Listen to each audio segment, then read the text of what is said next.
Hello အားလုံးပဲမင်္ဂလာပါရှင် So ဒီနေ့ကတော့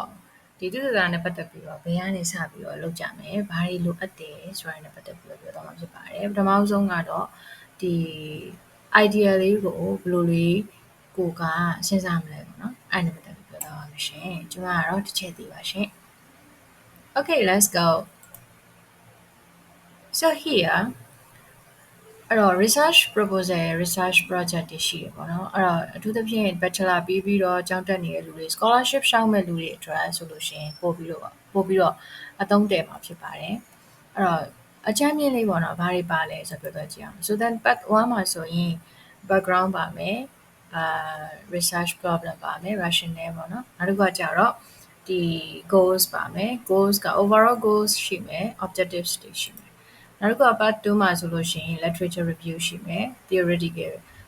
background နဲ့သက်ဆိုင်တဲ့ကိုသွားခြင်းနဲ့သူ့တနာပေါ်မူတည်ပြီးတော့ကိုသွားခြင်းတဲ့ဟာတွေကိုထည့်ရမှာရှိတယ်နောက်တစ်ခုကကျတော့ part 3မှာဆိုလို့ရှိရင်များသောအားဖြင့် research methodology လို့ရေးကြတာပေါ့နော်ဒါပေမဲ့တေချာဘောက်ကတော့ materials and method လို့သုံးရင်ပိုပြီးမှန်ပါတယ်အဲ့တော့ပထမဆုံးကကြတော့ဒီ population ဒီ sample population တွေ့တာတွေပါမယ်နောက်တစ်ခုကကျတော့ data collection ပေါ့နော် data collection နဲ့ပတ်သက်တာတွေပါမယ်နောက်တစ်ခုကကျတော့ဒီ data analysis ပေါ့အဲ့ဒါကတော့ part 3မှာကိုထည့်ပြီးတော့စဉ်းစားပြီးတော့ရေးရမယ့်အပိုင်းတွေပေါ့နော်နောက်တစ်ခုကကျတော့ results and discussion so proposal တို့ project တို့စတာပဲဖြစ်တဲ့အတွက်ကြောင့်မလို့ results and discussion မလို့သေးပါဘူးဒါပေမဲ့ data ဘောက်ကိုက report တစ်ခုရေးမယ် thesis တစ်ခုရေးပြီးဆိုလို့ရှိရင်တော့ဒါလိုရပေါ့နော်နောက်တစ်ခုကကျတော့ conclusion နောက်တစ်ခုကကျတော့ recommendation and okay so ဒီမှာရောက်ပြီပေါ့နော်ပထမဦးဆုံးက topic တွေကိုဘယ်လိုရွေးမလဲအဲ့တော့တေချာဒီလောက်ကတော့တော်တော်များများ question mark ဖြစ်ဆုံးအပိုင်းပေါ့နော်ဒါကကျတော့ဒီချက်ဘယ်ကစရမလဲဆိုတာတွေဒီချက်ဘာလို့ရင်ကောင်းမလဲပေါ့နော်ပြီးတော့ဒီချက်ဘယ်ပိုင်းလေးစိတ်ဝင်စားကြကောင်းတယ်ဒါမျိုးလေးပေါ့နော်ကျွန်တော်တို့ဘယ်လိုမျိုးလေးထည့်ပြီးတော့ရေးကောင်းမလဲအဲ့လို question တွေအတွက်လာရဲဆိုလို့ရှိရင်ကျွန်တော်ကဘာလို့ရလဲဆိုတော့ကိုယ့်ရဲ့ major အရင်စဉ်းစားရပါမယ်ပထမတစ်ခုပါပေါ့နော်ကိုယ့်ရဲ့ major အရင်စဉ်းစားဘာလို့လဲဆိုလို့ရှိရင်ကိုကဘယ်လောက်ထိဒီသူတေသနာကိုလုပ်ဖို့အတွက်ကိုဘာတွေတည်ထားပြီးပြီလဲအဲ့ဘာလို့လဲဆိုတော့သူတေသနာလုပ်ပြီး master တက်ပြီးဒါမှမဟုတ်အပြင် project တွေမှာဝင်လုပ်ပြီးဆိုလို့ရှိရင်ကိုမတည်ထားဘဲနဲ့ထဲဝင်ဘာမှစဉ်းစားလို့မရအောင်ဆုံးဖြတ်လို့မရအောင်ဖြစ်တတ်တယ်အဲ့တော့ကိုသိထားတဲ့အကြောင်းအရာဖြစ်ဖို့လိုတယ်ပေါ့နော်ကိုယ့်ရဲ့ profession ကပါလဲနောက်တစ်ခုကကြတော့ကိုယ့် interest ပေါ့နော်ကိုဘာစိတ်ဝင်စားရလဲတချို့ကကြရှိရကိုဘာစိတ်ဝင်စားလို့စိတ်ဝင်စားမှန်းကိုမသိဘူးဆိုတဲ့လူတွေရှိတယ်အဲ့ဒါတွေအရင်အရေးကြီးပါတယ်ပေါ့နော်အဲ့တော့အရေးဆုံးတော့အချိန်ပေးရပါမယ်ဘာမှမလုပ်ခင်မှာကိုကြိုက်တဲ့အလုပ်ဖြစ်မှာသူတေသနာဆိုတာပို့ပြီးတော့စိတ်ဝင်စားစရာကောင်းတယ်ပို့ပြီးတော့သူတေသနာနဲ့ပတ်သက်ပြီးလုံးရင်မပြင်းတော့ဘူးเนาะတချို့ကကြရှိတတ်တယ်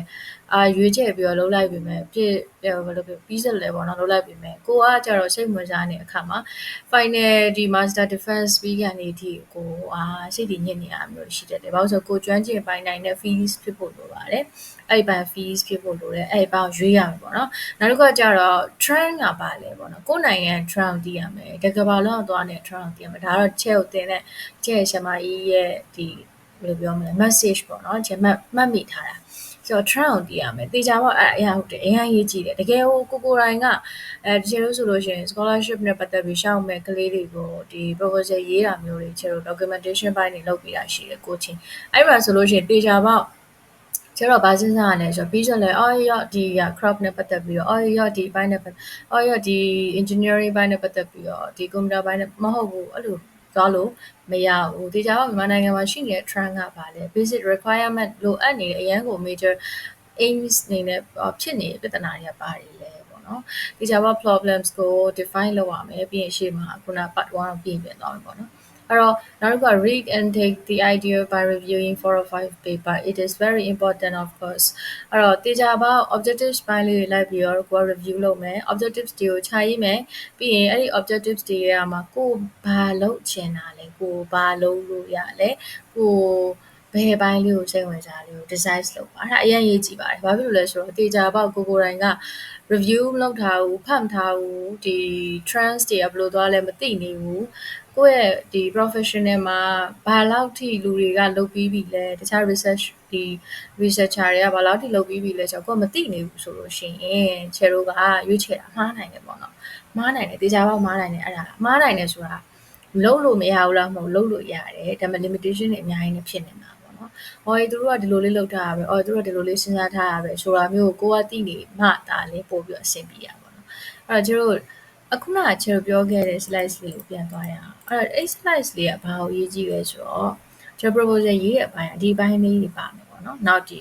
literature review ကတော့ is depend on your scholarship ကိုရွေးချယ်တဲ့ scholarship ပေါ်မူတည်ပြီးတော့ pages တွေကွာသွားမယ်။နောက်ဒီရေးရတဲ့အပိုင်းလေးတွေကွာသွားမယ်။နောက်ဒီ materials and method of course we have to add နော် so then part 1မှာဆိုလို့ရှိရင် background ရေးရတေချာပေါက်ဒါတွေက basically we have to base on the reviewing of other previous studies တေချာပေါက်ကိုယ်တိုင်ကတခြားလေ့လာပြီးသားသူတည်တနာနဲ့ပတ်သက်ပြီးတော့ကိုယ်တိုင်ကပြန်ပြီးတော့ကောက်နှုတ်ရေးထားတဲ့ဟာတွေပေါ့နော်အဲ့တော့ဒီမှာ AI ခန်းကဏ္ဍပေါ့နော် AI နဲ့ပတ်သက်တဲ့ဟာတွေနည်းနည်းလေးပြောချင်တယ် AI က ChatGPT လို့ပါတော့ပေါ့တေချာပေါက် Chero ကသုံးလို့ရပါတယ် we can use it but we have to regenerate our research objectives or titles or of course for the materials and method we have to regenerate for everything but we have received the answer from the AI အဲ့တော့တေချာပေါက်ပြန်လုံးရမယ်ဘာလို့လဲဆိုတော့တကယ် reality မှာပြန်သုံးချနိုင်တဲ့ဟာတွေဟုတ်မဟုတ်ပေါ့နော်အဲ့အရင်ရေးကြည့်ပါတယ်နောက်ဒီ problems ကတေချာပေါက်ဒါကိုရွေးချယ်ထားတဲ့ titles ကတကယ်ကိုပြဿနာပေါ့နော်အဲ့ဒါဒီပြဿနာလုပ်ဖို့လိုအပ်တယ်ဆိုတော့ strong ethically strong ဖြစ်တဲ့ဟာဖြစ်ဖို့လိုတယ်။ Now to our research objectives and also objectives and goals အဲ့ဒါကြောင့်ကျတို့က based on ပေါ့နော် experience မှာဆိုလို့ရှိရင်မဟာသိပ္ပံဆိုလို့ရှိရင်လည်း supervisor တွေရဲ့ suggestion ပေးတဲ့ပုံမူတည်ပြီး objectives တွေကကွဲသွားတာပါဒါပေမဲ့basically scholarship ရှာဖို့အတွက်ဆို at least 3 or 4ပါဖို့လိုတယ်။ Now PhD ဆိုတော့ more than this ပေါ့နော်။နောက်တစ်ခုကကျတော့ literature review မှာဆိုလို့ရှိရင်paper တွေအများကြီးဖတ်ရမယ် literature ရေးရမယ် but ကိုယ်တိုင်ကကိုယ့်ရဲ့ topic နဲ့ကိုက်တဲ့ literature review လုပ်ထားတဲ့အပိုင်းပဲထည့်ရမယ်။တွေ့သမျှထည့်လို့မရဘူးဒီဟာလေပွားလျောင်းနေအောင်မကောင်းဘူးဒါကိုရေးတဲ့အခါမှာပေါ့နော်နောက်တစ်ခု research ဒီမှာဆိုရင် sample size population ကတော့ကျွန်တော်တို့က proposal မှာ tentatively ထည့်လို့ရတယ် method တွေ tentative ထည့်လို့ရတယ် data analysis method tentative ထည့်လို့ရတယ်ဆိုတော့